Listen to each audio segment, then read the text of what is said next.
पूजनीय भाई जी, आदरणीय प्रेमी सज्जनों, भक्तिमती माताओं, मेरे प्यारे भाइयों, आज हम सब लोग श्री गुरु महाराज जी के चरणों में बैठ कर के, साधु संतों के बीच में बैठ कर के आप सभी लोग ने काफी देर से मार्मिक भजनों का आनंद लिया और भजन के अंदर बहुत सारी बातें आपको समझाई गई है। कहते हैं जब हमारा ध्यान केंद्रित होता है श्री चरणों में, भगवान के चरणों में हमारा मन होता है, तो सुनाई गई वाणी भी हमें बहुत समझ में आता है। शरीर से हम यहाँ हैं, मन से कहीं और चला जाए, हमें क्या समझाया गया है, क्या समझने के लिए यहाँ आए थे, ये हमें पता ही नहीं चलता। तो हमारे संत हमें समझाना चाहते हैं, जागते हुए सत्संग को श्रवण करोगे तो समझ में आता है, आलस के निद्रा में बैठ कर के सत्संग सुनोगे तो समझ में नहीं आता। जितने भी संसार में महापुरुष आते हैं, संत समाज आते हैं और अच्छी अच्छी बातें समझाने वाले समझा करके चले जाते हैं, समझने वाले बिरला ही होते हैं। तभी संतों को कहना पड़ता है कि तेरा सतचित्त आनंद रूप कोई कोई जाने रे और कोई कोई माने। भगवान की भक्ति, भगवान की साधना, भगवान की ज्ञान हर कोई व्यक्ति जानने लग जाए तो उसको कलयुग नहीं कहते, सतयुग कहते। और जो भजन करता है, साधना करता है, नाम को, भगवान के नाम को हृदय में धर करके चलता है, उसको कलयुग कभी व्यापता नहीं। कलयुग उसको व्यापता है जो कर्म खराब करता है। कर्म अच्छा करोगे, कहावत है कि अपना कर्म निहार लो, हो जाएगा भजन, आदत बुरी सुधार दो, हो जाएगा भजन। मठ में जाके, मंदिर में जाके, गंगा में जाकर के नहीं होता, सबसे पहले हमें अपनी आदत को सुधारना होता है।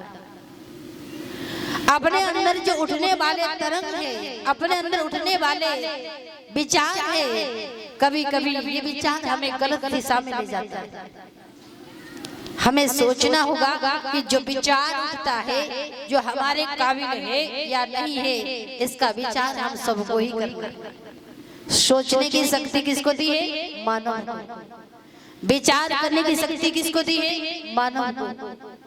अच्छा भला, अच्छी बुरी चीज को मानव के पास ज्ञान है, पर ज्ञान होते हुए भी कभी कभी हम अनाड़ी बन जाते हैं, अनजान बन जाते हैं। तब जाकर के हम एक मनुष्य के शरीर में यहाँ होते हैं, पर भगवान की बनाई हुई सृष्टि को समझ नहीं पाते। हम सबको भगवान की बनाई हुई सृष्टि को समझना है, तो मनुष्य के अंदर जो ज्ञान है, ज्ञान को पाने की जिज्ञासा है, तो हमें गुरु के चरणों में अपने मस्तक को झुकाना होगा। जब तक कहते हैं, जब तक जिंदगी में गुरु नहीं, तब तक हमारी आपकी जीवन की जिंदगी की भक्ति शुरू नहीं। हमारे जीवन की भक्ति तब शुरू होता है जब हमें गुरु मिलते हैं, चाहे पढ़ाई का हो, चाहे किसी भी चीज सीखने का हो, हर चीज के लिए गुरु चाहिए। आत्मज्ञान देने वाला, आत्मा की पहचान कराने वाला सदगुरु हम सबके लिए आवश्यकता है। पहले एक छोटा सा भजन होगा और उसके बाद ही विचारधारा रखी जाएगी। बोलिए सदगुरुदेव महाराज की। कब तक ये बहारों में पतझड़ का चलन होगा, कब तक ये बहारों में पतझड़ का चलन होगा, कब तक ये पतझड़ का चलन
इस